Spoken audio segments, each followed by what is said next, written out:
Sometimes a man can be so alone that silence becomes his only companion. For 10 long years, that's exactly how Silas Creed has lived in the desert. This albino cowboy with pale skin and white hair has made the harsh Sonoran his home. When Maria Calderon comes to town, she's a widow carrying her dead husband's debts. The townsfolk want nothing to do with her troubles. She's ready to give up when Silas appears at sunset. He tells her he's been alone for 10 years. Then he says something that changes both their lives forever. But what drove this desert ghost to finally break his decade of solitude?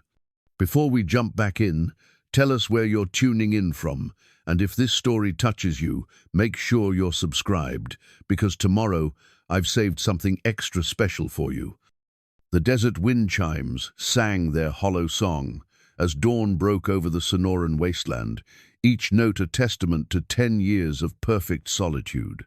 Silas Creed had fashioned them himself, from bleached bones and scraps of metal found scattered across the endless expanse, ribs from long-dead cattle, fragments of abandoned mining equipment, pieces of dreams that others had left to rust under the merciless sun. They hung from the ramada outside his stone house, turning slowly in the morning breeze, their music the only sound that had spoken to him for a decade. He stood in his doorway, coffee growing cold in his weathered hands, watching the eastern horizon paint itself in shades of amber and gold.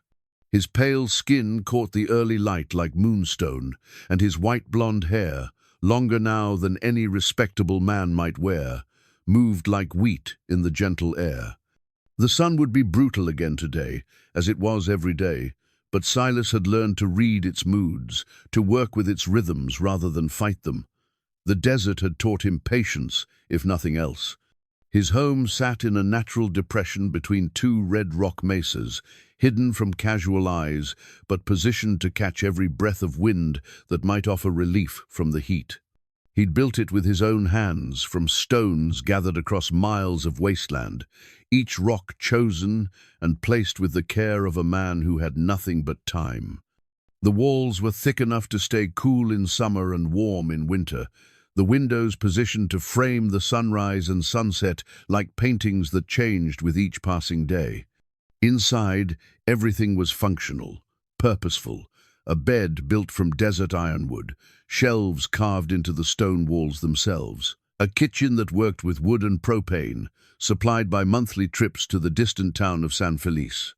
Books lined one entire wall: philosophy, poetry, practical guides to desert survival, anything that could feed a mind slowly starving for human connection. He'd read each one dozens of times, memorizing passages like prayers. The routines of solitude had become as natural as breathing. Rise before dawn to check his water collection system, a network of tarps and channels that caught the rare desert rains and funneled them into underground cisterns he dug and lined with clay. Tend his small garden, protected by walls and shade cloth, where he coaxed tomatoes and beans and peppers from the reluctant earth. Check the solar panels that powered his minimal electrical needs. Repair whatever the desert wind and sand had damaged in the night. By mid-morning, when the sun grew too fierce for outdoor work, he would retreat inside to read or write in his journal, documenting the subtle changes in weather, the migration patterns of desert birds, the way shadows moved across his mesa walls. In the afternoons, when the heat became unbearable even for him, he would rest in the coolest room of his house, sometimes sleeping, more often simply existing in the quiet space between sleeping and waking. Evenings were for maintenance and planning. He would repair tools, mend clothing, prepare meals from his stores of dried goods and preserved foods. Sometimes he would sit on his front step and watch the stars emerge, so many more than could ever be seen from any town or city.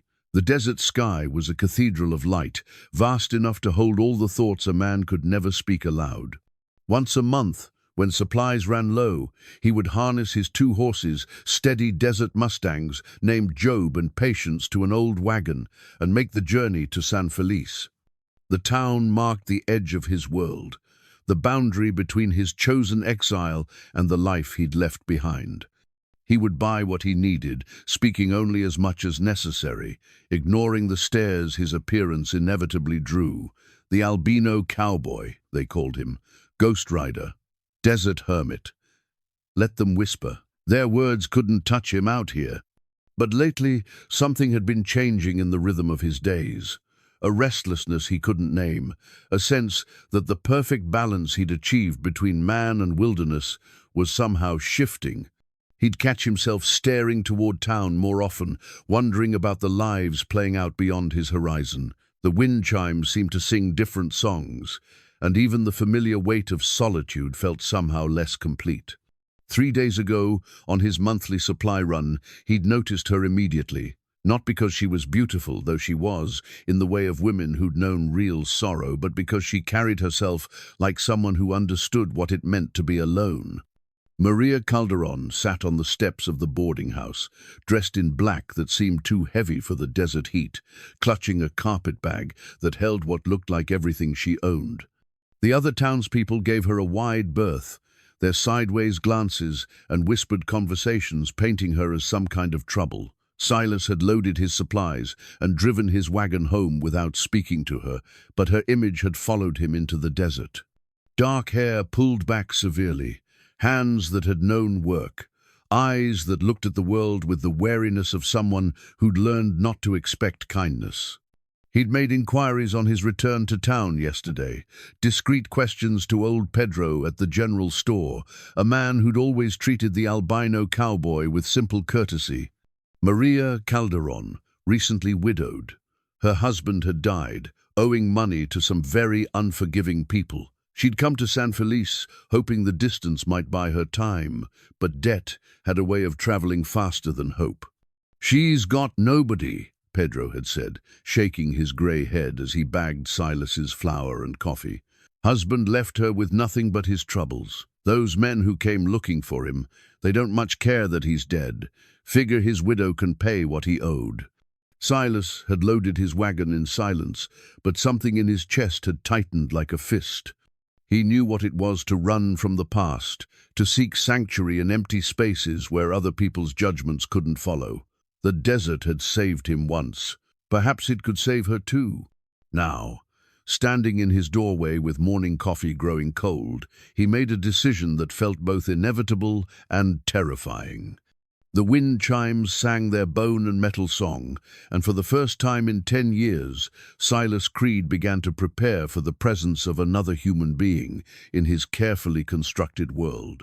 He spent the day in uncharacteristic activity, cleaning his house with more care than it had seen in months, checking his food stores, making space where no space had been needed before. As the sun began its descent toward the western mountains, painting the sky in shades of fire, he saddled Job and rode toward San Felice. The town was settling into evening quiet when he arrived, most decent folks already home for supper. Maria Calderon still sat on the boarding house steps. Though her carpet bag was smaller now, she'd likely sold what she could to pay for her room. Her black dress was dusty from the desert wind, and her hands were folded in her lap with the stillness of someone who'd run out of options.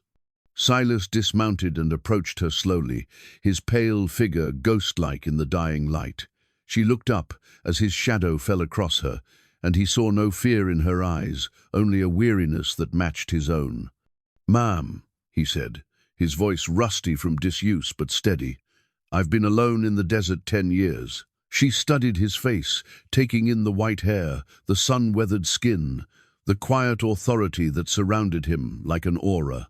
"I'm sorry to hear that," she said finally, her voice soft but clear. "No need to be sorry," he replied. "It was my choice.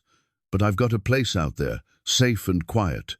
You're welcome to it, if you're of a mind to disappear for a while." Maria's hands tightened on her carpet bag. "I don't have any money to pay you." "Didn't ask for money," Silas said. "Asked if you wanted to disappear." She was quiet for a long moment, studying his face in the gathering dusk. Somewhere in the distance, a coyote called to its pack, and the sound seemed to underscore the vastness of the choice before her. "What would you want in return?" she asked finally. Silas considered the question, weighing words he'd never expected to speak. "Company," I suppose. Someone to talk to besides the wind. Just talk? Just talk, he confirmed. Unless you decided different, which would be your choice to make. The last light was fading from the sky when Maria Calderon stood up, shouldered her carpetbag, and walked toward his horse. I reckon I'm ready to disappear, she said. As they rode out of San Felice together, the wind chimes on Silas's distant ramada caught an evening breeze and began their hollow song once more, but now, for the first time in 10 years, they weren't singing to empty air. The ride to Silas's homestead passed in contemplative silence, broken only by the steady rhythm of Job's hooves against packed earth and the distant calls of night hunters beginning their prowls. Maria rode behind him on patience, her hands gripping the saddle horn with the uncertainty of someone unaccustomed to horseback travel. The desert moon, nearly full, cast everything in silver relief, the towering saguaros standing like sentinels, the scattered cholla reaching thorny arms toward the stars, the endless expanse of land that seemed to stretch beyond the edge of the world. When the stone house finally emerged from the darkness, nestled between its guardian mesas, Maria drew in a sharp breath. It looked like something grown from the earth itself, rather than built upon it. Its walls the same red-brown as the surrounding stone, its windows glowing warmly with lamplight. Silas had left burning for their return. "You built this yourself?" she asked as they dismounted. "Had plenty of time," Silas replied, leading the horses to a corral hidden behind the house. "Desert teaches you patience, if nothing else." As Maria followed him toward the front door, something caught her eye in the moonlight, a small, perfectly round stone sitting on the threshold, smooth as glass and dark as night. She bent to examine it, and Silas's voice stopped her hand just short of touching it. "Best leave that be for now," he said quietly. "It's a claiming stone, old desert custom." Maria straightened, studying his face in the pale light. "Claiming what?" "This place, you, the right to offer protection." His pale eyes met hers steadily. "Means no man can touch you while you're under my roof without going through me first." The weight of his words settled between them like a living thing. Maria understood now that this wasn't just shelter he was offering. It was sanctuary, bought with an obligation she hadn't fully grasped when she'd climbed onto his horse. "And what if I don't want to be claimed?" she asked. "Then you step over the stone and it means nothing," Silas said. "But once you accept it, there's no going back. Desert law is older than town law, and it runs deeper." Maria stared down at the smooth stone, her mind racing. Behind her lay San Felice, where creditors circled like buzzards and honest work was scarce for a woman alone. Ahead lay the unknown territory of this strange, pale man's protection. She thought of her dead husband's debts, of the men who'd already come looking once and would surely come again. She stepped carefully around the stone and followed Silas inside. The interior of the house surprised her with its warmth and functionality. The stone walls were covered with woven rugs and carved wooden fixtures. Books lined shelves carved directly into the rock. A fire crackled in a hearth that looked hand-built but professionally designed. Everything spoke of a man who'd learned to create comfort from the harsh materials the desert provided. "You can have the back room," Silas said, lighting an oil lamp and leading her down a short hallway. "It stays coolest in the summer, warmest in winter. There's a window that catches the morning light." The room was simple but welcoming: a bed with a thick mattress, a small table and chair, hooks on the wall for hanging clothes. Maria set her carpetbag on the bed and turned to find Silas watching her with an expression she couldn't quite read. "Why?" she asked. "Why help someone you don't even know?" Silas was quiet for a long moment, his pale hands resting on the doorframe. "10 years ago, I needed somewhere to disappear too," he said finally. "Desert gave me that. Figured maybe it was time to pass the gift along." "What were you running from?"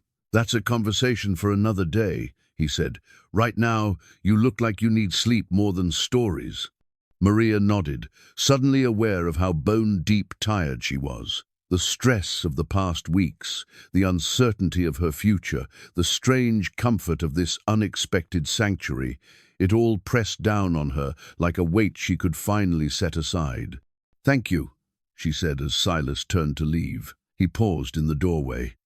"Maria, that claiming stone. You walked around it tonight, but those men who are looking for you, they don't know that. Far as the world's concerned, you're under my protection now. That means something out here." After he left, Maria sat on the edge of the bed and finally allowed herself to feel the full scope of what had happened. 3 days ago, she'd been preparing to fade into the desert wind, to simply walk out of San Felice and let the wilderness take her, rather than face another confrontation with her dead husband's creditors. Now she was in the home of a man who seemed to have stepped out of legend, an albino ghost who'd built himself a life in the spaces between civilization. She unpacked her few belongings, hanging her 2 remaining dresses on the wall hooks, placing her late husband's Bible on the small table beside a photograph that was all she had left of her former life.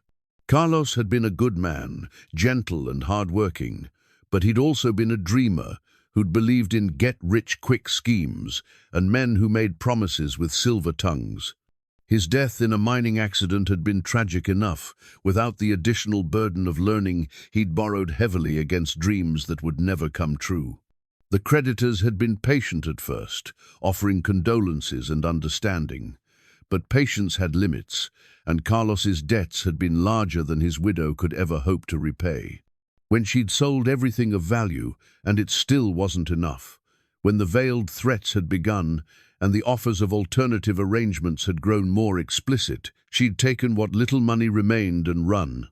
San Felice had seemed far enough away, remote enough to buy her time to think.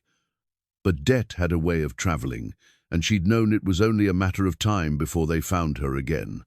She'd been preparing for the inevitable when Silas had appeared like an answer to a prayer she'd been afraid to voice. Sleep came easier than it had in weeks, helped by the profound silence of the desert and the strange comfort of knowing someone else was watching over her rest. She woke to the sound of voices, one familiar, 2 decidedly not.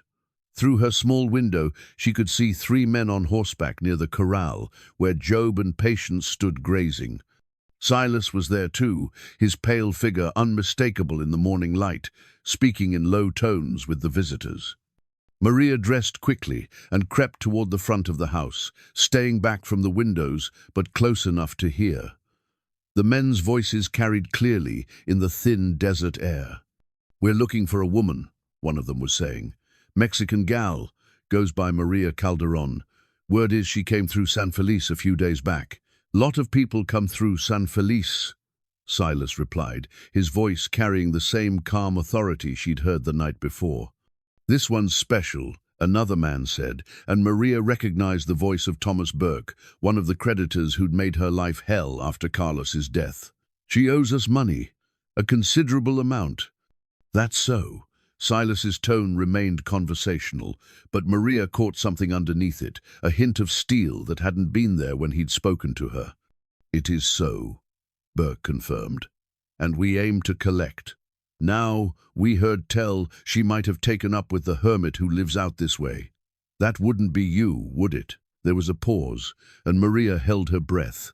"I live alone," Silas said finally. "Have for 10 years. Mind if we look around, just to be sure?" Another pause. Then, "Actually, I do mind. This is private property, and you're not welcome on it." "Now, see here," Burke's voice turned harder. "We've got legal standing to—" "You've got legal standing in town," Silas interrupted. "Out here, you've got what I give you. And right now, that's the courtesy of a conversation before I ask you to leave." Maria could hear the horses shifting restlessly, their riders clearly debating their next move. Through a crack in the shutters, she could see Burke's hand resting on the gun at his hip. "This isn't over," Burke said finally. "If that woman is out here, we'll find her, and when we do, anyone who helped her is going to answer for it." "I expect I'll be here when you want to ask your questions," Silas replied evenly. The men rode away, but their threats hung in the desert air like smoke. Maria emerged from hiding to find Silas standing in the doorway, watching their dust trail disappear toward town. "They'll be back," she said. "Most likely. I should go. I shouldn't have brought this trouble to your door." Silas turned to look at her, and for the first time since they'd met, she saw something fierce and dangerous flash in his pale eyes. "You see that stone?" he asked, nodding toward the threshold. Maria looked down at the smooth, dark stone, still sitting exactly where it had been the night before. "You walked around it last night," Silas continued. "But this morning, knowing what's coming, knowing the choice you're really making this morning, I'm asking you to choose again." Maria stared at the stone, understanding now that everything hinged on this moment. Step over it, and she would remain what she'd always been, a woman alone, running from troubles too big for her to handle. Step on it, and she would become something else entirely. A woman claimed, protected, defended by a man who clearly knew more about violence than his quiet demeanor suggested. She thought of Burke's voice, of the implicit threats, of the long years of running that stretched ahead if she chose to remain alone. Then she thought of the wind chimes, singing in the morning breeze, of the careful way Silas had built this sanctuary from stone and solitude. Maria Calderon stepped firmly onto the claiming stone, feeling it solid and warm beneath her feet. "Guess I'm staying," she said. For the first time since she'd met him, Silas smiled. The claiming stone felt warm beneath Maria's feet, as if it had absorbed years of desert sun and was only now releasing that heat. She stood there for a long moment, feeling the weight of her decision settle into her bones, like something fundamental had shifted in the architecture of her life. Silas nodded once, a gesture of acknowledgement rather than satisfaction. "Well then," he said, "best I show you how things work around here." The next hours passed in a practical education that felt like learning to live on an entirely different planet. Silas led her through his domain, with the patience of a teacher and the precision of a man who'd learned that survival in the desert allowed no room for carelessness. First, the water systems. He showed her the network of tarps and channels that captured precious rainfall, funneling it into underground cisterns carved from solid rock. "Water's life out here," he explained, handing her a gourd that was smooth as silk from years of use. "Every drop matters. We catch what falls. We save what we catch, and we use what we save, like our lives depend on it." The gourd was a work of art in its own way, carved from what had once been a common desert plant, hollowed and shaped and polished until it held water without leaking a single drop. Silas had crafted it himself, his hands shaping something useful and beautiful from materials the desert had freely given. "You made this?"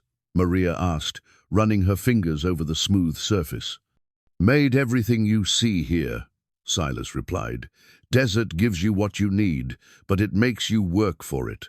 Come on, I'll show you the garden." Behind the house, protected by walls and shade cloth, was a small miracle.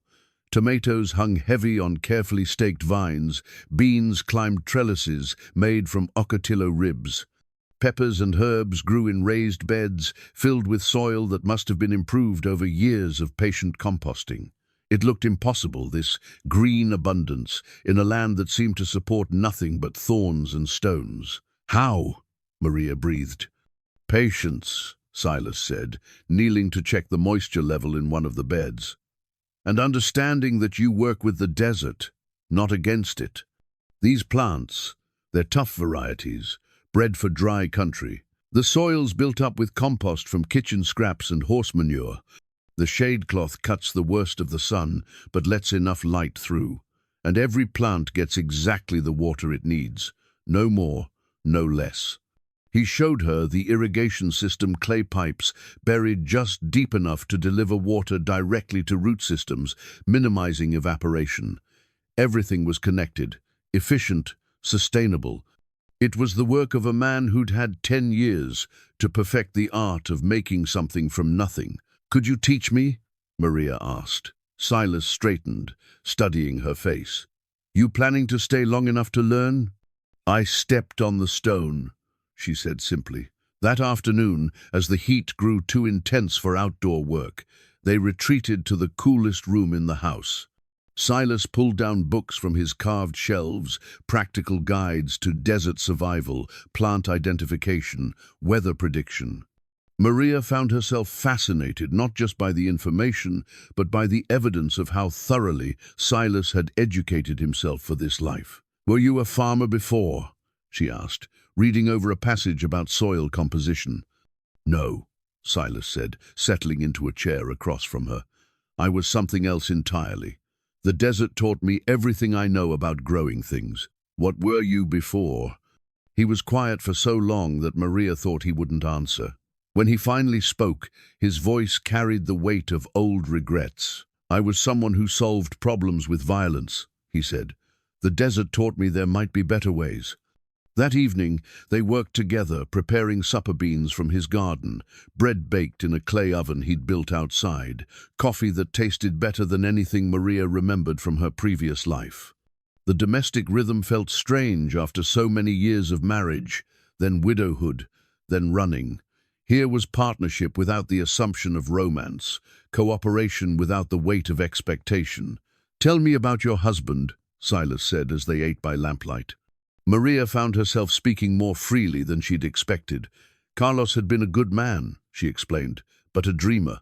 He'd believed in the promises of men who sold hopes and delivered debts. The mining venture that killed him had been supposed to make them rich instead. It had left her with obligations she could never fulfill. "The men who came today," she said, "they're not the worst of them. There are others, men who don't bother with conversation before they take what they think they're owed." "They won't find you here," Silas said with quiet certainty. "How can you be sure?" "Because this place doesn't exist on any map they'd know to look at, because the desert protects what it claims, and because some things are worth defending." As night settled over the homestead, Maria helped Silas with the evening routines, checking that the animals were secure, banking the fire in the clay oven, setting out water for the night hunters who might visit their small oasis. Everything had a purpose, a place in the careful balance Silas had created. Standing outside under a canopy of stars more brilliant than any city dweller could imagine, Maria felt something she hadn't experienced in months, a sense of safety that went deeper than mere physical protection. This wasn't just shelter Silas was offering, it was belonging to something larger than her own troubles. "The stars are different out here," she said. "Less light to compete with," Silas replied. "You see them as they really are, not as reflected shadows." They stood in comfortable silence, listening to the night sounds of the desert, the distant call of an owl, the rustle of small creatures in the brush, the gentle song of the wind chimes on the ramada. Maria found herself thinking that this was what peace might feel like, this sense of being exactly where she belonged. "Silas," she said finally, "why did you really bring me here?" He considered the question, his pale hair silver in the starlight. 10 years is a long time to be alone," he said. "Maybe I was getting tired of talking to myself. And maybe there's more to it than that." "Maybe," he agreed, "but that's enough truth for one day." As they prepared for sleep, Silas showed Maria how to bank the fire properly, how to set the water vessels to catch the dew that might form before dawn, how to listen for the sounds that might indicate trouble approaching across the desert floor. "You think they'll come back?" she asked. "I think they'll try," Silas said. "But trying and succeeding are different things." That night, Maria lay in her bed, listening to the profound silence of the desert and feeling, for the first time since Carlos's death, that she might have a future worth planning for. The claiming stone had been more than a symbolic gesture. It had been a doorway into a life she couldn't have imagined when she'd stepped off the stage in San Felice with nothing but her carpet bag and her dead husband's debts. Outside her window, the wind chimes sang their hollow song, but now it sounded less like loneliness and more like welcome. 3 weeks into her new life, Maria discovered beauty in places she'd never thought to look. It started with the desert wildflowers that bloomed after a rare summer rain, tiny bursts of color hidden among the thorns and stones. So small and delicate they seemed like secrets, the land shared only with those patient enough to notice. She'd been checking the water collection system when she spotted the first one. A miniature yellow bloom no bigger than her fingernail, growing in the shadow of a boulder.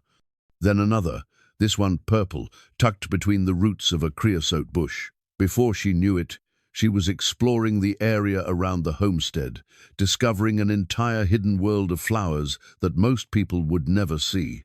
That evening, she showed Silas her discoveries, a small collection of blooms she'd carefully pressed between the pages of her late husband's Bible.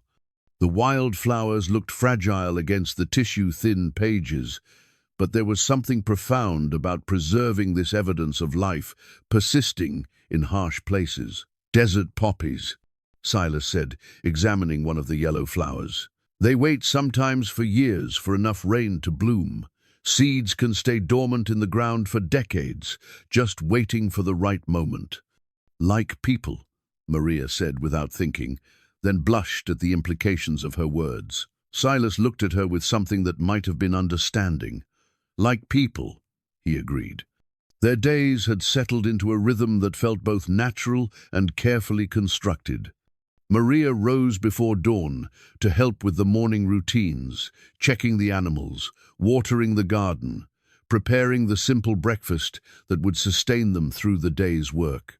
Silas had begun teaching her the subtleties of desert survival, how to read the behavior of birds to predict weather changes, which plants could provide emergency water, how to navigate by stars when landmarks disappeared in the darkness. The desert has its own language, he explained one morning as they repaired a section of shade cloth that had torn in the wind. Most people never learn to speak it, so they think it's empty, hostile, but it's just particular about who it talks to. Maria was learning to speak that language, slowly but with growing confidence. She could tell now when the wind carried the scent of distant rain, could identify the calls of different desert birds, could read the subtle signs that indicated which areas around the homestead were favored by wildlife. The land was teaching her its secrets, and she found herself treasuring each small revelation. In the evenings, after the day's work was done, and the brutal heat had given way to the desert's surprising coolness, they would sit together on the ramada and talk. These conversations had become the center of Maria's day, not because of any romantic inclination, but because they represented something she'd never experienced before: partnership between equals, conversation without agenda, the simple pleasure of being understood. Silas was a careful listener and a thoughtful speaker. He asked questions about her life before Carlos, about her dreams and disappointments, about the small details that had shaped her into the woman sitting beside him. In return, he began to share fragments of his own story, glimpses of the man he'd been before the desert claimed him. "I grew up in Texas," he told her one evening, as they watched the sunset paint the mountains in shades of fire. "Cattle ranch, fourth generation. Was supposed to inherit the whole operation, marry my neighbor's daughter, raise sons to carry on the family name. What changed? I did." His pale eyes were distant, focused on something beyond the horizon. "Or maybe I just finally became who I'd always been underneath. Either way, it didn't fit with what my family had planned." "So, you left?" "Eventually, after I'd made enough mistakes to hurt everyone who'd ever cared about me." He was quiet for a moment, then added, "The desert's a good place for starting over, but only if you're willing to leave everything behind, even your family. Especially my family. Some bridges burn so completely there's no rebuilding them." Maria understood something about burned bridges. Her own family had disowned her when she'd married Carlos against their wishes, choosing love over security. His death had left her truly alone in the world, with no one to turn to when the creditors had come calling. "Do you ever miss it?" she asked. "The ranch, the family?" "I miss the idea of it," Silas said. "The possibility of being someone who could have made it work, but I don't miss the reality of trying to be something I wasn't." These conversations were healing something in Maria that she hadn't even realized was broken. For years, first as a daughter trying to meet impossible expectations, then as a wife trying to manage her husband's dreams and disappointments, she'd been defined by other people's needs and failures. Here, In the vast quiet of the desert, she was discovering who she might be when nobody was watching, nobody was expecting, nobody was disappointed. She was stronger than she'd thought, more capable of learning and adapting. She could tend plants, repair equipment, read weather signs, navigate by stars. She could contribute to something larger than herself without losing herself in the process. The woman who'd stepped off the stage in San Felice had been running from her past. The woman who pressed wildflowers and learned desert survival was building toward a future. The change wasn't lost on Silas. She caught him watching her sometimes as she worked, a look of quiet approval on his weathered face. Not the possessive satisfaction of a man who'd acquired something he wanted, but the pleasure of someone who'd made a good decision and was seeing it validated. "You're different than when you arrived," he said one evening as they prepared supper together. "Different how?" "Steadier. Like you've found your footing."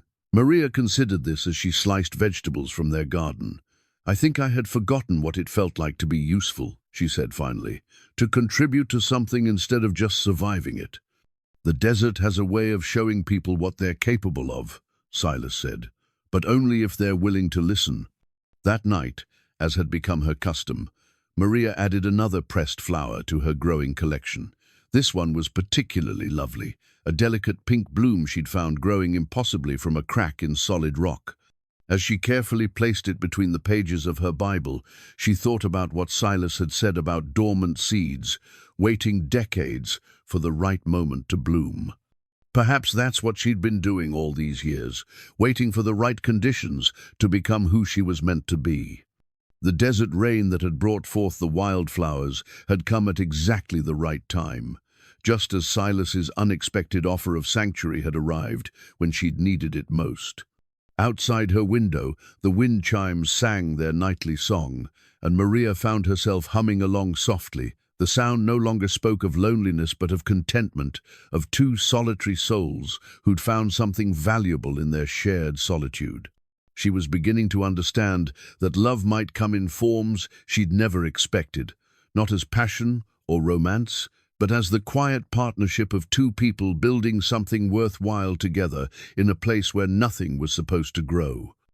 Maria discovered the journal by accident while searching for a book on plant identification that Silas had mentioned. She'd been reaching for a volume on the highest shelf when her fingers brushed against something unexpected, a leather-bound book hidden behind the others.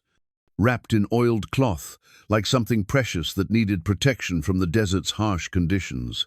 She almost put it back without looking, but something about the careful way it had been concealed made her curious. The leather was soft with age and handling, stained by years of desert sun and wind. When she opened it, she found herself looking at Silas's handwriting, neat, precise, filling page after page, with observations that went far beyond simple survival notes. Day 847, the mockingbird that nests in the Ocotillo has learned to imitate the sound of water dripping. Sometimes I wake thinking it's raining, but it's just the bird practicing its repertoire of loneliness.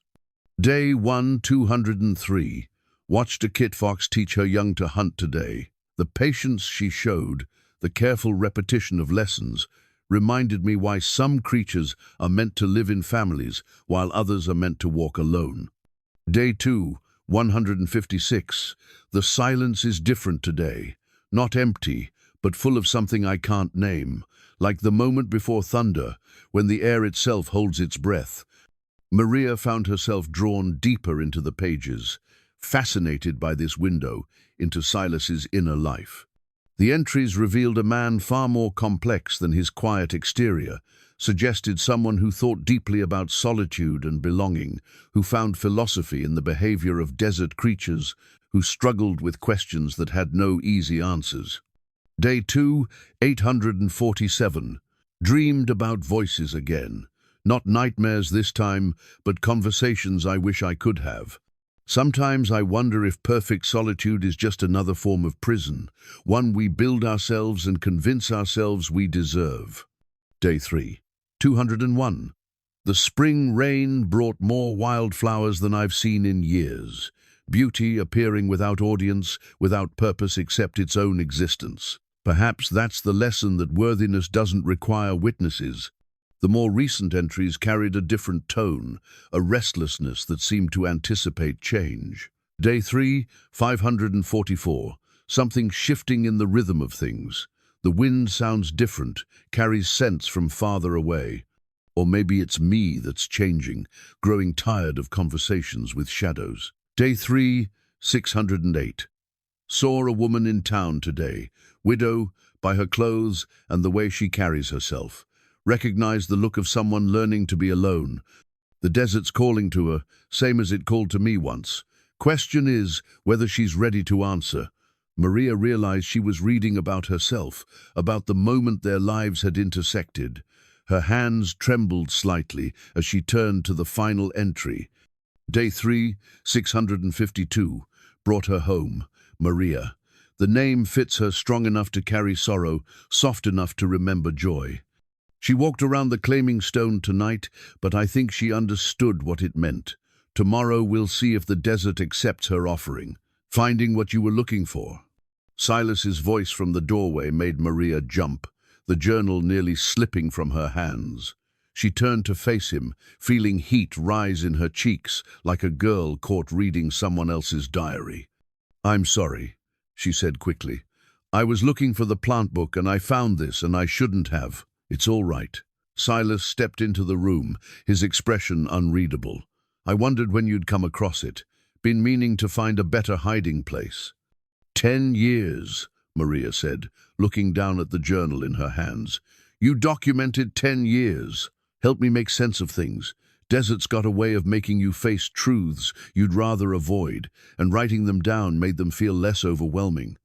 Maria closed the journal carefully, running her fingers over the worn leather cover. "The loneliness," she said quietly. "It was eating at you. Some days more than others." Silas settled into his usual chair, studying her face. "What else did you read?" "Enough to understand why you brought me here." She met his eyes steadily. "It wasn't just charity, was it? You needed the company as much as I needed the sanctuary."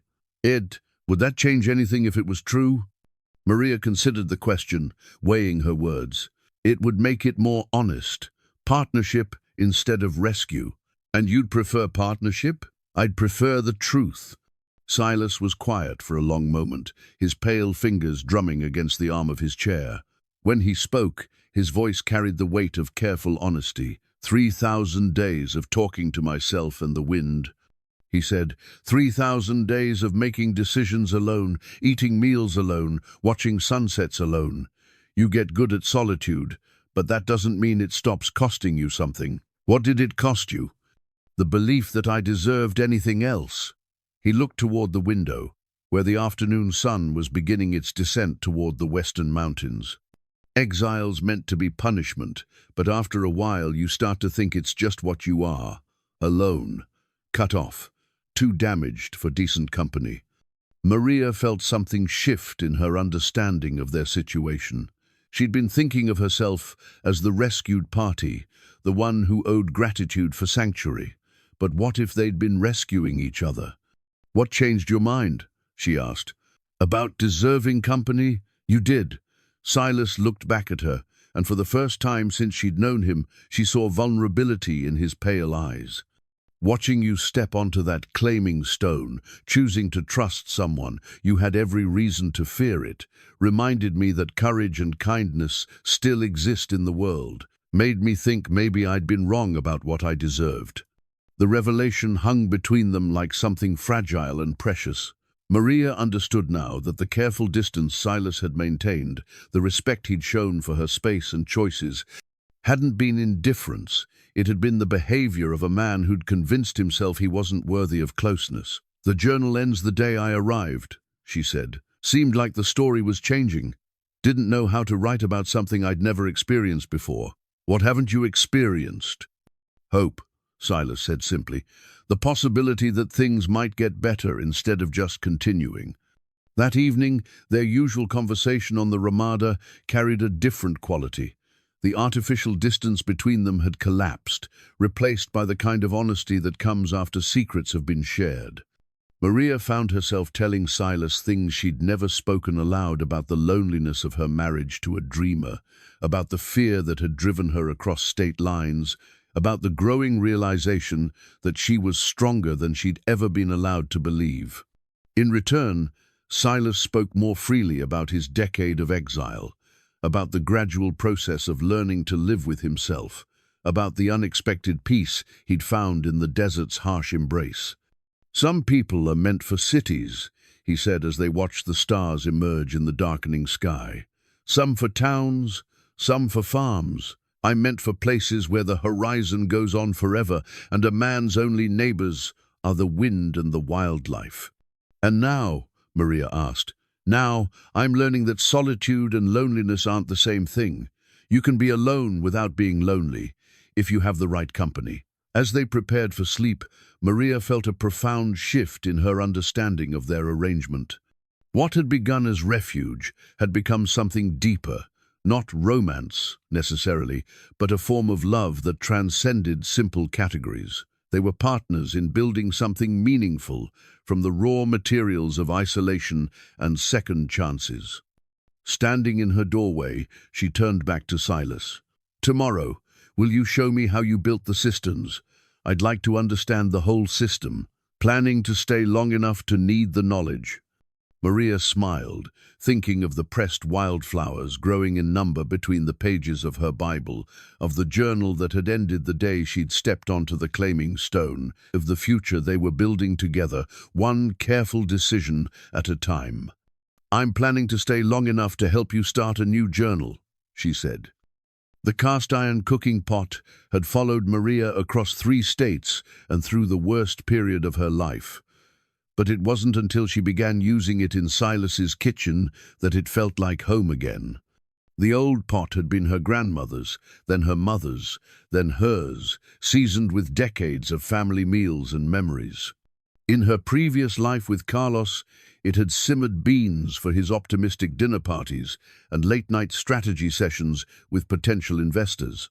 During the dark months after his death, it had sat unused while she survived on bread and whatever charity the neighbors might offer. Now, in the stone kitchen of a man who'd forgotten what it meant to eat with company, the pot was coming alive again.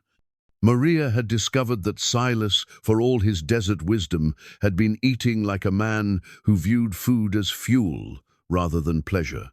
Beans from a can, hardtack and jerky, coffee strong enough to wake the dead, but nothing that might be called a proper meal. "You've been surviving, not living," she'd told him, after her first week of cooking real food in the old pot. She'd made stew with vegetables from their garden, seasoned with herbs she'd found growing wild near the spring, slow-cooked until the meat fell apart, and the whole house filled with aromas that spoke of comfort and care. Silas had eaten 3 bowls and looked at her like she'd performed some kind of miracle. "It's just food," she'd said, but even as she spoke, she knew it wasn't true. Food was memory, connection, the way people showed love when words weren't enough. The cast-iron pot was her way of claiming space in this stone house, of making it home for both of them. Their domestic partnership had deepened over the weeks, settling into rhythms that felt both natural and deliberately chosen. Mornings belonged to practical matters, checking the water systems, tending the garden, maintaining the equipment that kept their desert sanctuary functional. But evenings had become something else entirely, a time when the day's work gave way to the quiet pleasures of shared space. Maria would cook while Silas attended to final chores, and they would eat by lamplight, talking about everything and nothing. These conversations had revealed layers of compatibility she hadn't expected. Silas could discuss philosophy and poetry with the same careful attention he brought to desert survival. Maria found herself sharing thoughts she'd kept buried for years, ideas about life and meaning that her previous circumstances had never allowed room to explore. "You never had children," Silas observed one evening as they cleaned dishes together, their movements synchronized by weeks of practice. "Carlos wanted them," Maria said, drying a plate with careful attention. "But the timing was never right. Always another scheme to try first, another fortune to chase. He'd say children would come when we were established, when we had security. She set the plate on its shelf with a soft click. I think I knew, even then, that security wasn't something he'd ever feel he had enough of. Do you regret it? The question hung in the warm air between them. Maria considered it honestly, surprised to find the answer wasn't as simple as she'd expected. I regret that Carlos died thinking he'd failed me, she said finally. But children, I'm not sure I was meant for that particular kind of love. Does that make me selfish? Makes you honest, Silas replied. Not everyone's cut out for every kind of life. Their first real argument came 3 days later, over something so mundane it surprised them both with its intensity. Maria had been rearranging the kitchen storage, trying to create better organization for their expanded cooking efforts, when she'd moved Silas's coffee supplies from their accustomed shelf. "Where's my coffee?" he'd asked that morning, his usual calm disrupted by the simple change. "Same place," Maria had replied, "just organized better. It's not the same place. It's a different place. It's 6 inches to the left. 6 inches I've been reaching to the right for 10 years. The argument that followed was really about territory and change, about the careful balance they'd been maintaining between partnership and independence. Silas had built his life on predictable routines, and Maria's presence was disrupting patterns that had kept him grounded through a decade of solitude. Maria, for her part, was trying to claim space in a world that had been perfectly calibrated for one person. "This is my home," Silas had said, his voice tight with frustration. "I built every inch of it, arranged every piece exactly where it needed to be. And now it's our home," Maria had replied, her own temper flaring. "Unless I'm just a guest who's overstayed her welcome." They'd stood facing each other in the kitchen, the cast-iron pot on the stove between them, like a symbol of the domestic territory they were negotiating. The silence stretched until Silas sighed and ran his hands through his white hair. "I'm sorry," he'd said. "You're right. Change is hard when you've gotten used to things being exactly one way." "I'm sorry too," Maria had replied. "I should have asked before moving your things." The resolution had come with a physical reshaping of the kitchen together. They'd reorganized the space to accommodate both their needs, finding places for Maria's cooking equipment alongside Silas's long-established systems. It was a small thing, but it felt like a significant victory in the ongoing negotiation of their shared life. "We're going to need to figure out the boundaries," Silas had said as they worked. "What's mine? What's yours?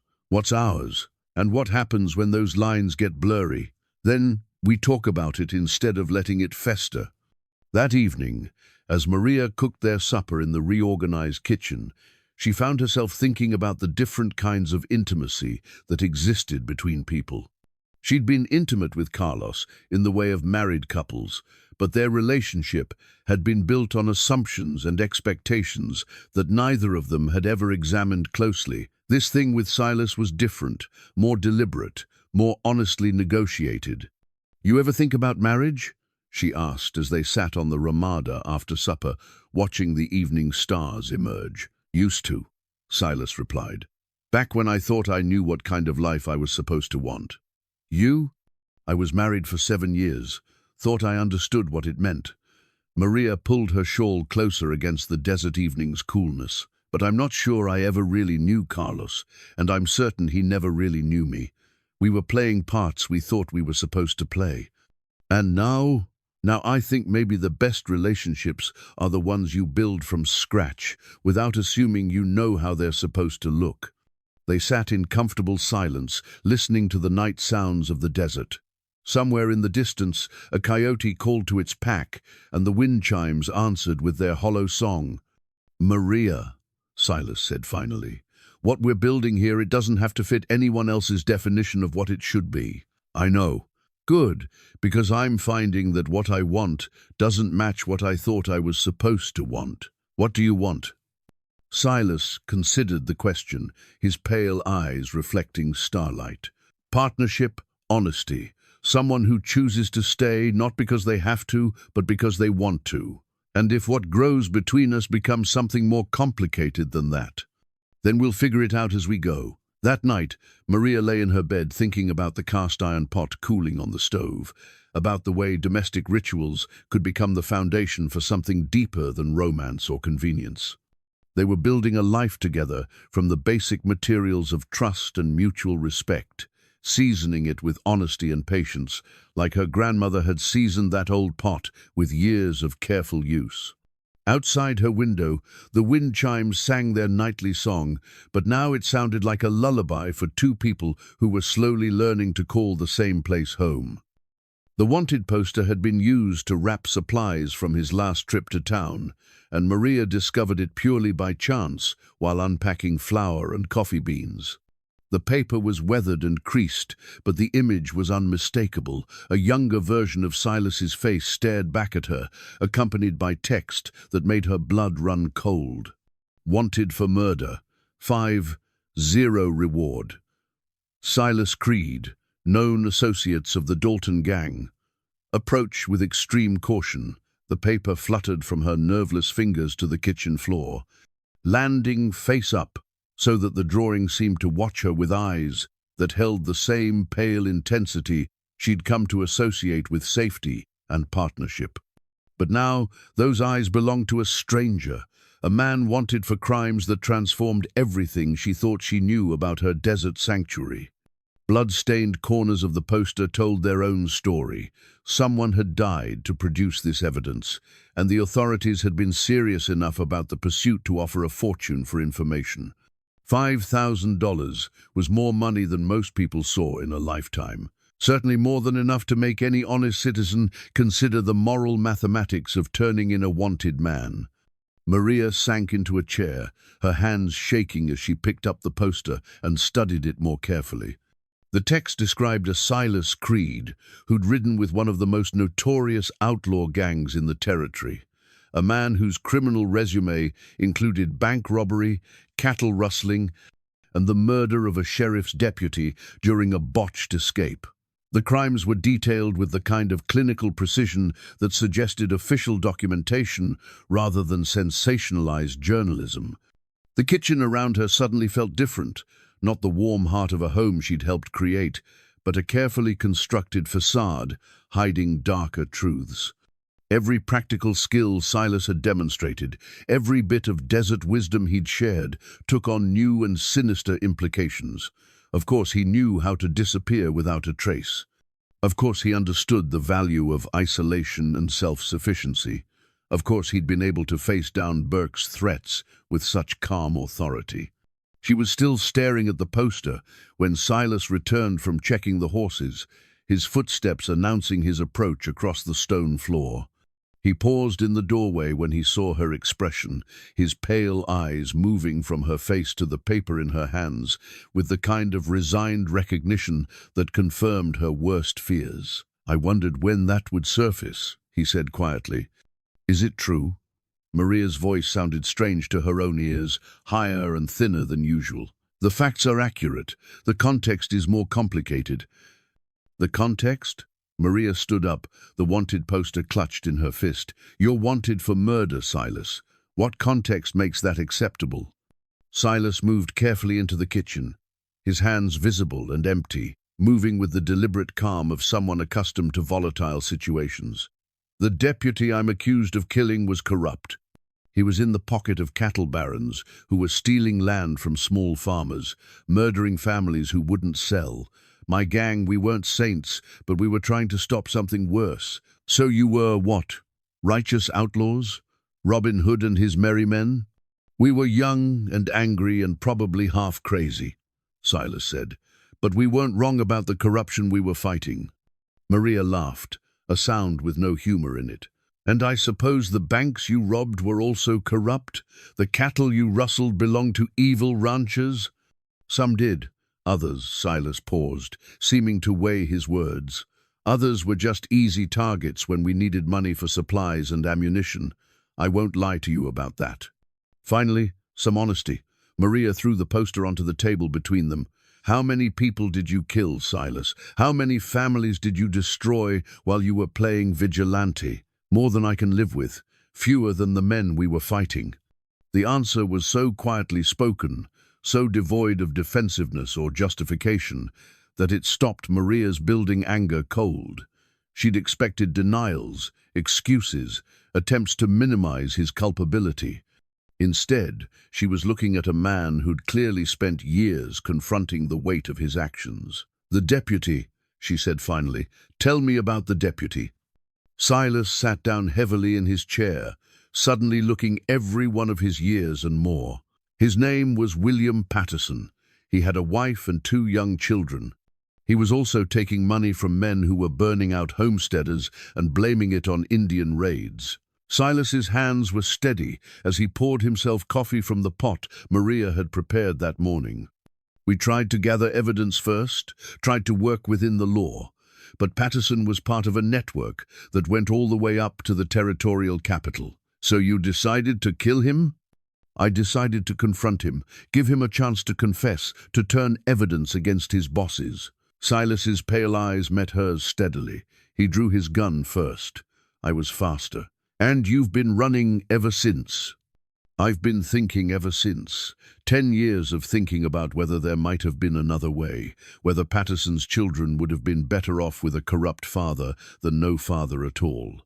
Maria found herself studying Silas's face, looking for signs of the killer described in the wanted poster. But all she saw was the man who'd taught her to read weather patterns and press wildflowers, who'd built a sanctuary from stone and patience, who'd offered her protection when she'd had nowhere else to turn. "The gang," she said. "What happened to the others?" "Dead, mostly. Captured or killed during jobs that went wrong. I was the only one smart enough or cowardly enough to disappear before the law closed in completely. And you've been here ever since?" "I've been here, trying to figure out how to live with what I did, trying to become someone different than the man who thought violence was the answer to corruption." Maria sat back down, the wanted poster between them, like evidence in a trial where she was both judge and jury.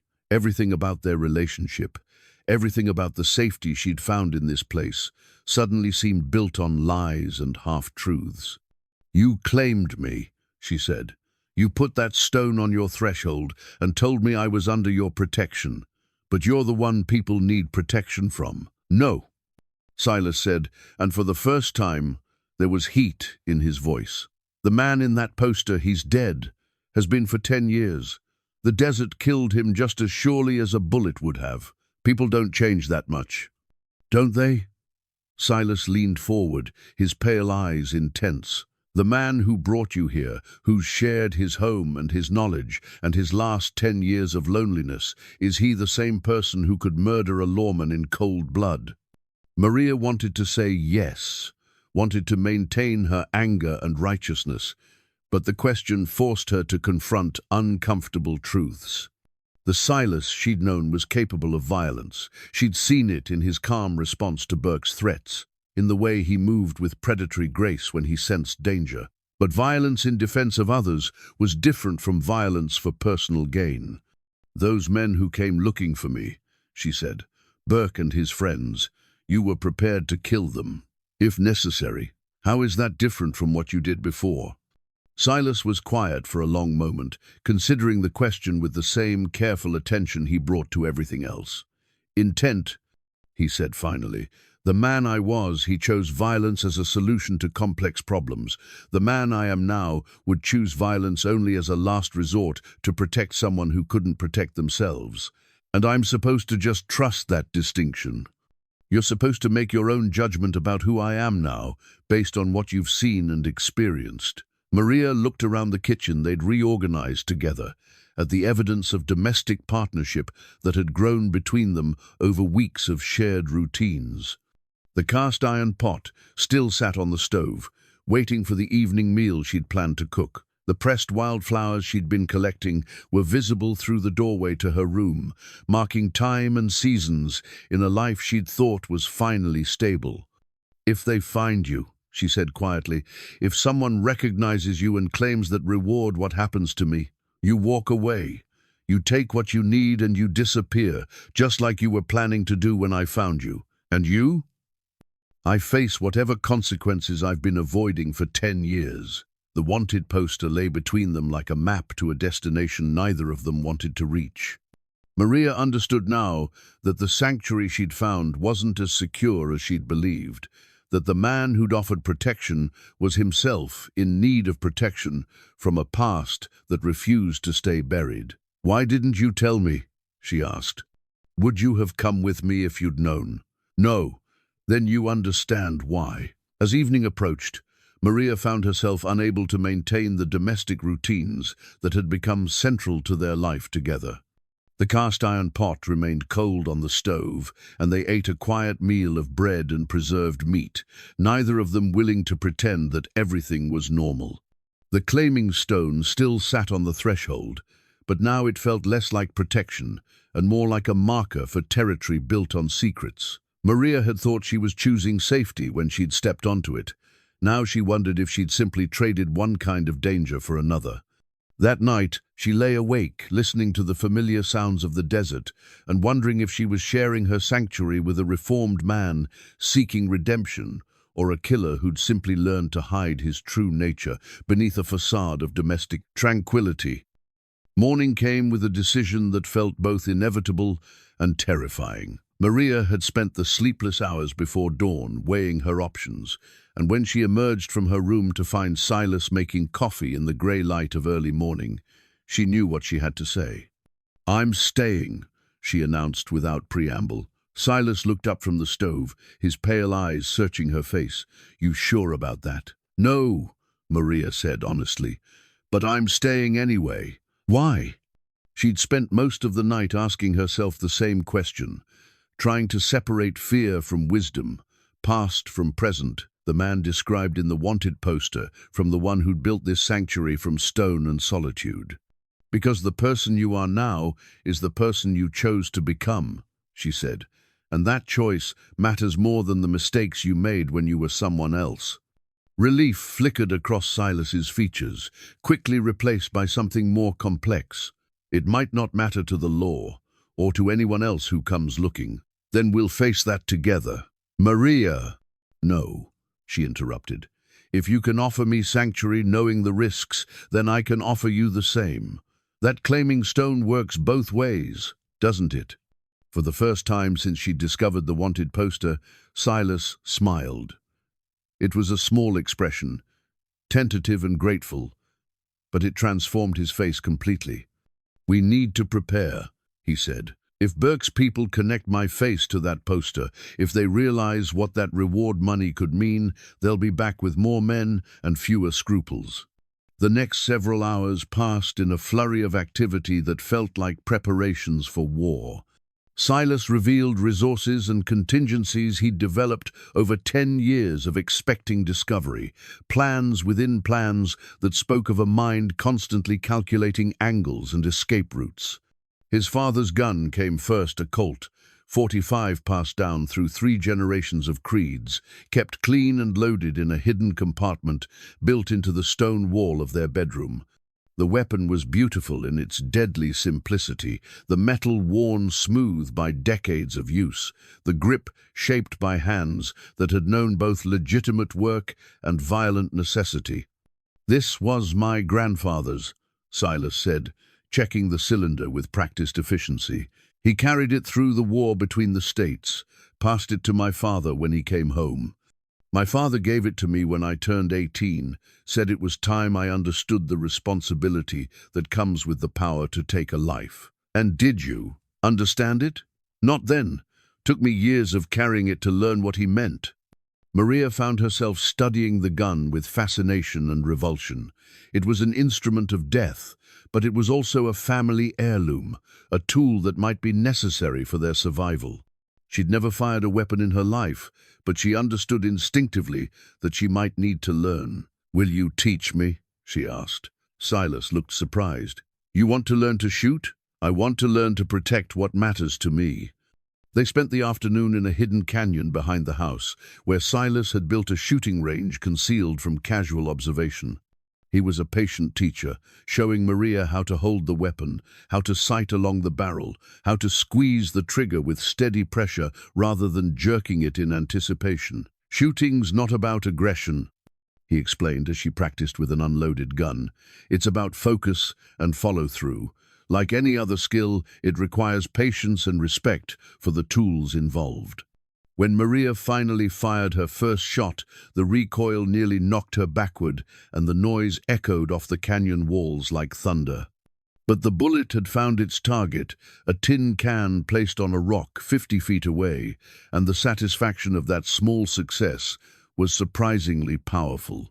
Natural talent, Silas observed. Most people can't hit anything their first time out.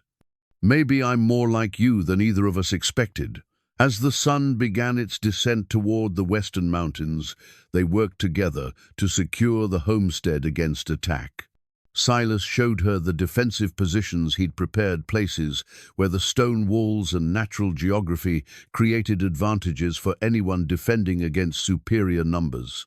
He'd thought through fields of fire, escape routes, and fallback positions with the thoroughness of someone who'd learned tactical thinking through hard experience. "The house is built like a fortress," he explained, as they reinforced weak points and cleared potential cover that attackers might use. "Stone walls will stop most bullets. Windows are positioned to give us sight lines in every direction, and there are 3 different ways to get out if we need to run." You've been planning for this day for 10 years. Hoping I'd never need the plans, but yes, always preparing for the possibility. As darkness approached, they returned to the house and found themselves moving through their evening routines with heightened awareness of how precious and fragile their domestic peace had become.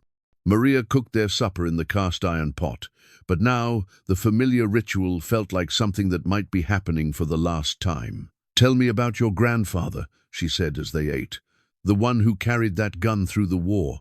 Silas's expression softened with memory. "James Creed, he was a teacher before the war, went back to teaching after. Said violence was sometimes necessary, but should never be easy. He kept the gun to remind himself of what he was capable of, good and bad." "And your father?" "Never used it in anger, as far as I know, but he kept it ready, just in case. Said a man who won't defend his family isn't much of a man at all." "Is that what you're doing now? Defending your family?" Silas looked across the table at her, his pale eyes reflecting lamplight. "I reckon that depends on how you define family." "How do you define it?" "People who choose to stay when staying gets dangerous." Outside, the desert night was settling in with its familiar symphony of small sounds, night hunters calling to their prey, wind moving through the dry vegetation, the distant howl of coyotes beginning their evening prowls. But tonight, those sounds felt different, charged with the possibility that other predators might be moving through the darkness. "They'll come tomorrow," Silas said with quiet certainty. Burks had time to think, to ask questions, to connect the dots between a mysterious hermit and a $5,000 reward. "He'll bring more men this time." "How many?" "Enough to be confident. Not so many that he has to share the money too widely. 4 or 5, I'd guess. All armed, all motivated by the kind of greed that makes men careless with other people's lives." Maria felt her stomach tighten with anticipation and fear. "Will we be able to stop them? We'll find out." Silas reached across the table to touch her hand. "Maria, if things go badly tomorrow, if it looks like we can't win, don't. I need you to promise me something. If it comes down to choosing between fighting and running, you run. You take the horses and you disappear into the desert, and you don't look back. I'm not leaving you. You might have to." "No," Maria's voice was firm, final. "We do this together or we don't do it at all. That claiming stone means something to me too, remember?" They spent the remainder of the evening checking their preparations one final time.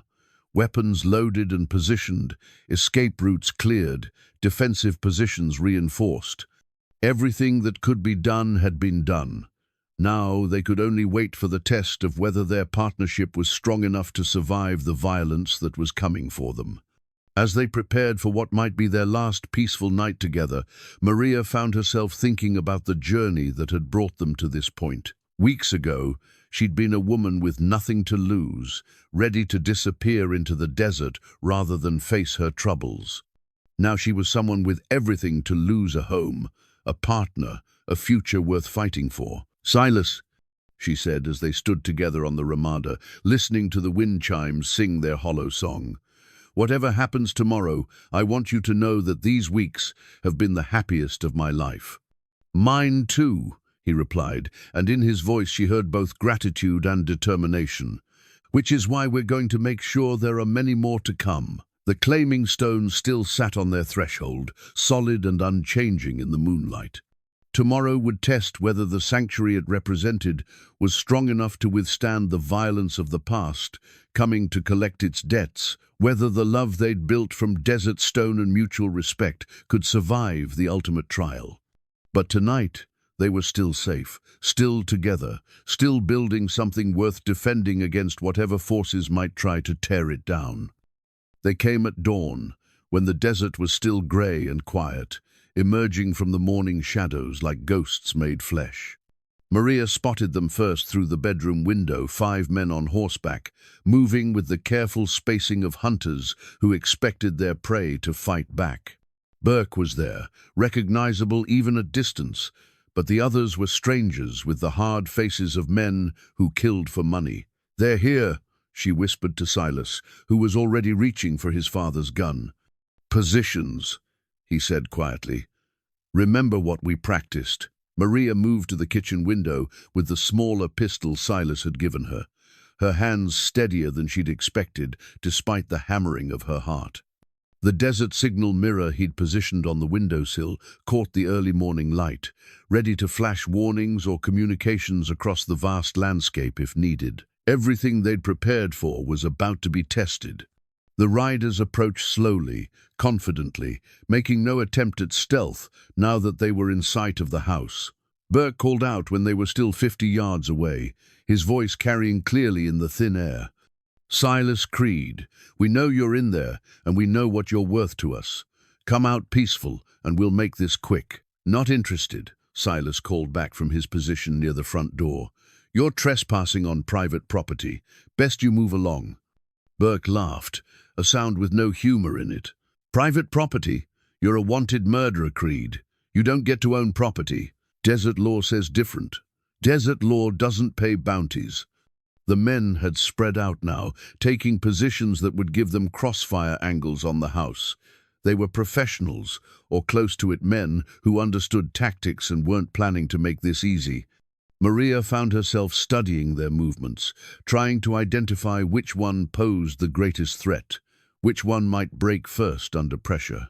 "Last chance, Creed," Burke called. "Come out now, and we'll let the woman live." "Counteroffer," Silas replied, his voice carrying the same calm authority that had first drawn Maria to him. "You ride away now, and I'll let all of you live." The shooting started without further warning.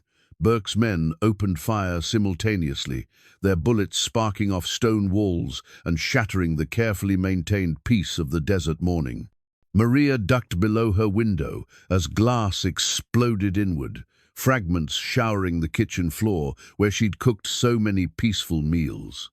Silas returned fire immediately, his shots precise and economical. The Colt .45 boomed like thunder in the stone-walled house, and Maria heard one of the attackers cry out in pain. First blood to their side, but she knew it would get much worse before it got better. "The one on the left flank," Silas called to her. "Can you see him from your window?" Maria peered carefully around the edge of the broken glass and spotted a man trying to work his way closer to the house using an old wagon wheel for cover. The signal mirror caught sunlight and threw it back in flashes that made the man duck and curse, temporarily blinding him. "I see him," she called back. "When I give the word, put a shot in his direction. Doesn't have to hit, just make him keep his head down." Maria nodded, though she knew Silas couldn't see her. The small pistol felt heavy in her hands, but the hours of practice had given her confidence in its operation. She sighted along the barrel, waiting for the command. "Now." Maria squeezed the trigger, and the pistol bucked in her hands. Her shot didn't hit the man behind the wagon wheel, but it came close enough to send him scrambling for better cover, disrupting whatever flanking movement he'd been planning. The battle settled into a deadly pattern, the attackers trying to work closer, while Silas and Maria used the house's defensive advantages to keep them at bay. The stone walls Silas had built with such care proved their worth, turning aside bullets that would have been fatal in a wooden structure. But ammunition was limited, and the attackers had both numbers and patience on their side. Maria could hear them calling to each other, coordinating their movements, trying to find weak points in the house's defenses. "The back window," Silas said during a brief lull in the firing. "Two of them are trying to circle around." Maria left her position and moved quickly to the rear of the house, where smaller windows looked out on the corral and the hidden canyon beyond. Sure enough, two men were working their way through the desert scrub, using the morning shadows for concealment. The signal mirror proved its worth again as Maria angled it to flash light directly into the eyes of the nearest attacker. The man stumbled, cursing, and his companion opened fire on the window, forcing Maria to duck behind the stone wall. "They're getting closer," she called to Silas. "Time for Plan B," he replied. Plan B meant abandoning the house and falling back to the secondary defensive position in the canyon. It meant giving up the sanctuary they'd built together, but it also meant drawing the fight away from the domestic space that had become their shared home. Maria gathered the essential supplies they'd prepared: extra ammunition, water, the few precious things that couldn't be replaced. As she moved through the house that had sheltered her transformation from victim to partner, she felt a deep anger at the men who were trying to destroy what she and Silas had created together. "Ready?" Silas asked. "Ready," Maria replied, and meant it. They slipped out the back of the house as bullets continued to pepper the front walls, moving quickly toward the canyon where the real battle would begin. The canyon offered advantages that the house couldn't: narrow passages that forced attackers into single file, high walls that provided perfect shooting positions, and multiple escape routes if retreat became necessary. But it also meant leaving behind the domestic sanctuary that had become the symbol of everything Maria and Silas were building together. They reached their prepared position just as Burke's men discovered the house was empty. Angry shouts echoed across the desert as the bounty hunters realized their prey had escaped, followed by the sounds of doors being kicked in and furniture overturned in frustrated searching. "They'll find our trail soon enough," Silas said, checking his ammunition. "Desert tracks are hard to hide completely." Maria had changed into the practical dress she'd sewn from Silas's old shirt's cotton fabric that moved with her body and wouldn't catch on thorns or rocks. The transformation felt symbolic, the final shedding of her old identity as a victim of circumstances. In this simple garment adapted to desert life, she was no longer Maria Calderon, the desperate widow, but someone new entirely, a woman who belonged to this harsh land and the man who'd made it home. "There," she said, pointing to movement at the canyon mouth. 3 of Burke's men had found their trail and were advancing carefully into the narrow space, weapons ready, eyes scanning the canyon walls for signs of ambush. Silas had positioned himself on the opposite wall, creating a crossfire that would trap anyone entering the canyon between 2 lines of fire. The tactical genius that had kept him alive through years of outlaw life was evident in every detail of their defensive setup. The lead bounty hunter stepped carefully over the loose stones Silas had scattered as an early warning system. The small avalanche of pebbles announced his presence like bells, giving Maria and Silas precious seconds to prepare. "Thomas Burke," Silas called out, his voice echoing off the canyon walls. "This is your last chance to walk away. $5,000 says otherwise," Burke replied, his voice tight with greed and determination. "Plus, whatever the Mexican gal might be worth to the right buyer." The threat against Maria ignited something primal in Silas's pale eyes. Maria could see the transformation from her position, the careful, gentle man she'd come to know, disappearing beneath the surface of someone much more dangerous. "Wrong answer," Silas said quietly. The battle in the canyon was swift and brutal. Silas moved with lethal efficiency, each shot calculated and precise. His first bullet took down the man in the lead before the bounty hunter could find adequate cover. His second sent another scrambling for shelter behind inadequate rocks. Maria found her own courage in the chaos. When one of Burke's men tried to scale the canyon wall to get behind Silas's position, she didn't hesitate. Her shot caught him in the shoulder, sending him tumbling back down the steep slope. "Good shooting," Silas called across the canyon. But Burke was smarter and more experienced than his companions. He'd held back while his men entered the trap, and now he was working his way around to the canyon's rear entrance, the escape route Silas and Maria had planned to use if things went badly. "He's flanking us," Maria called, spotting movement on the high ridge above. "I see him," Silas replied, but he was pinned down by gunfire from the remaining men in the canyon mouth. Maria made a decision that surprised her with its clarity. She left her covered position and moved quickly along the canyon floor, using her knowledge of the terrain Silas had taught her. If Burke reached their escape route, they would be trapped with nowhere to run. She intercepted him just as he was preparing to drop down into the rear of the canyon. Burke spun at the sound of her approach, his gun coming up fast, but Maria was faster. The weeks of desert training had made her stronger, more agile, more decisive than the frightened widow who'd arrived in San Felice. Her shot took Burke center mass, the heavy bullet from Silas's smaller pistol stopping him cold. He looked down at the spreading red stain on his shirt with something like surprise. Then at Maria, with an expression that might have been respect. "Didn't think you had it in you," he said, sinking to his knees. "Neither did I," Maria replied honestly.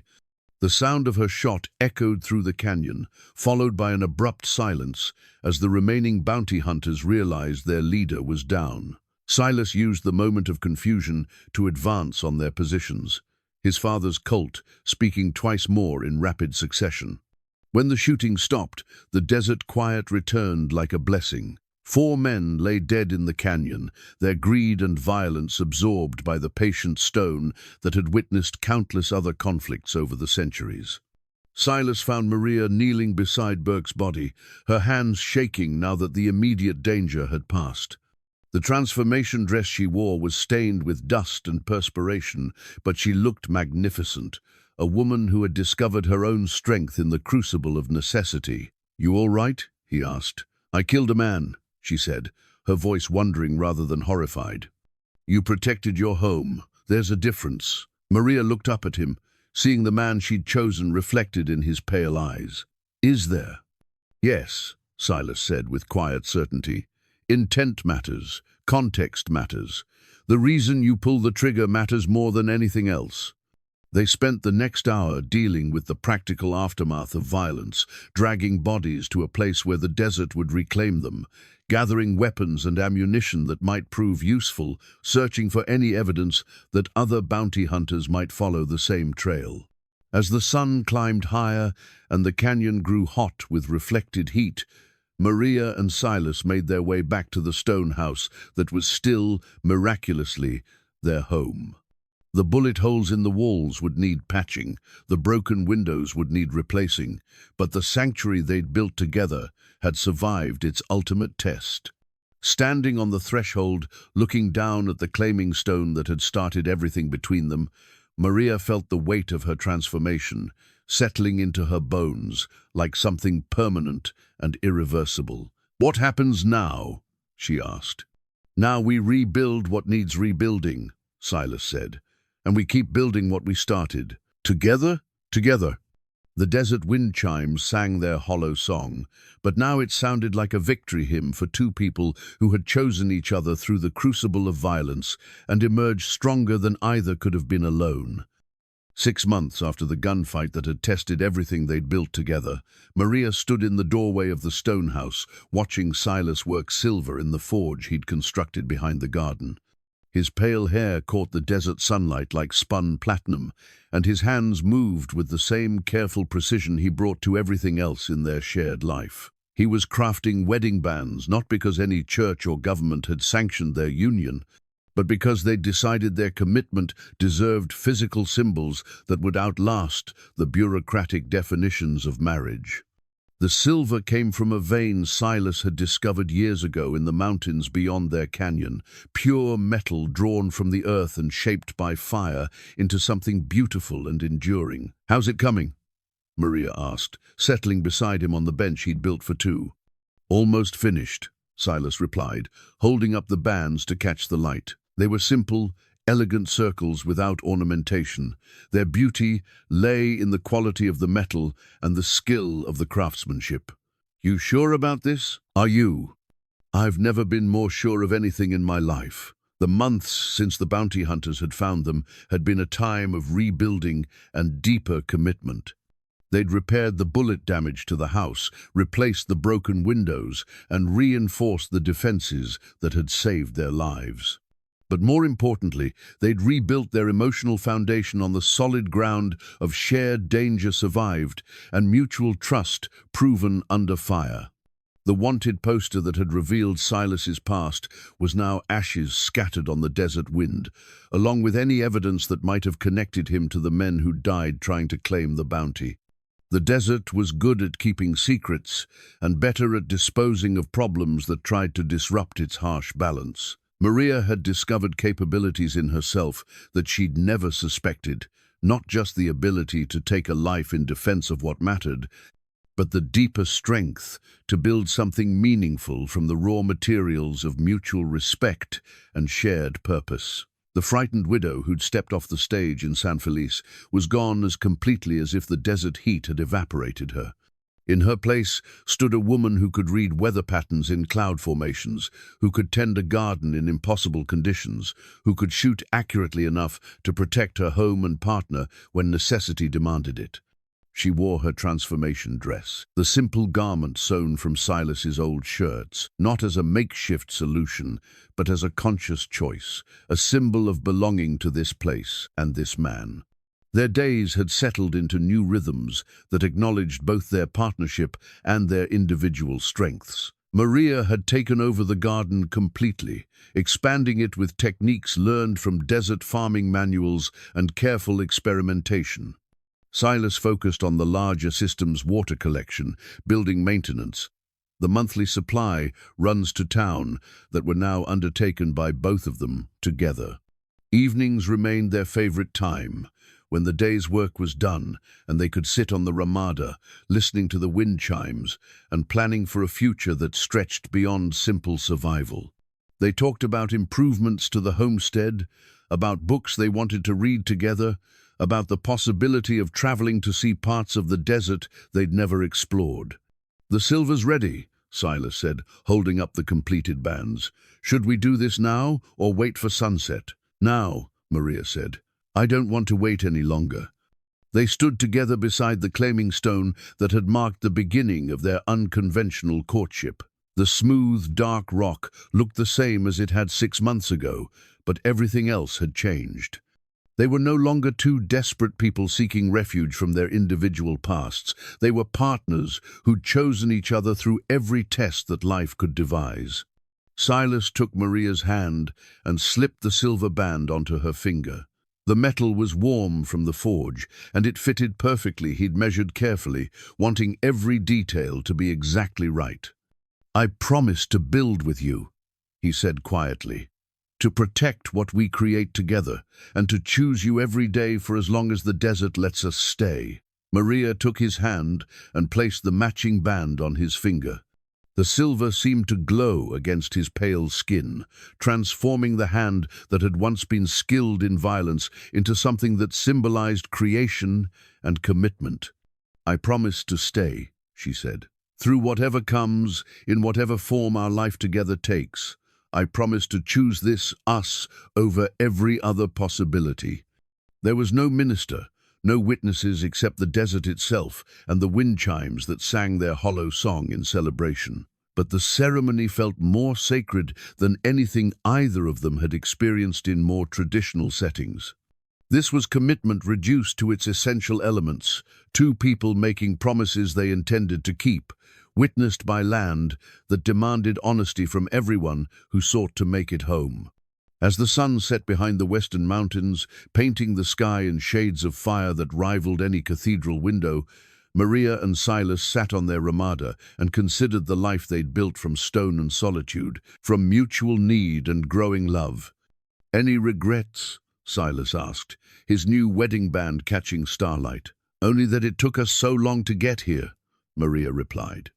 The desert around them held its evening quiet, full of the small sounds of nocturnal creatures beginning their hunts and the distant calls of coyotes singing to each other across vast distances. It was the same soundscape that had surrounded Maria's first night in this place, but now it felt like a lullaby for a life well chosen rather than the alien music of an unknown world. The pressed wildflowers in Maria's Bible had multiplied over the months, creating a record of seasons and weather patterns that would help them plan future gardens and improvements. The wind chimes still sang from the ramada, but their song had evolved from loneliness to contentment, from solitude to partnership. Somewhere in the distance, new flowers were waiting in dormant seeds for the right conditions to bloom, just as Maria and Silas had waited through years of isolation for the moment when they could flourish together. The desert had given them what they needed: space to grow, challenges to overcome, and the harsh clarity that showed them who they really were beneath the expectations of other people's worlds. As they prepared for sleep in the stone house they'd defended and rebuilt together, Maria looked at the silver band on her finger and marveled at how simple symbols could carry such weight. They weren't legally married by any authority that governments would recognize, but they were bound by something deeper: the choice to build something meaningful in a place where nothing was supposed to survive, let alone thrive.